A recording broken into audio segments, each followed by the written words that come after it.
Let's talk about joint compound and drywall tape. I'm going to try and make this kind of a condensed version because I could go on forever about this, but this might give you some ideas of what you might want to use. First thing, paper tape.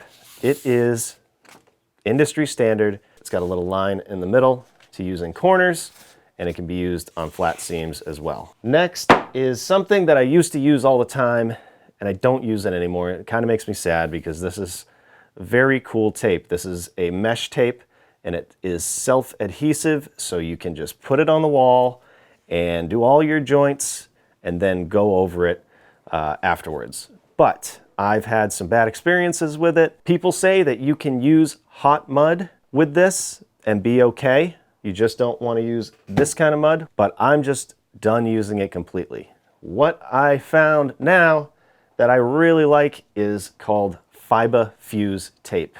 This is made of tiny glass fibers, fiberglass, squished into a drywall tape. The company claims that this is 76% stronger, makes a 76% stronger joint because the mud will go into all these little fibers and fuse everything together.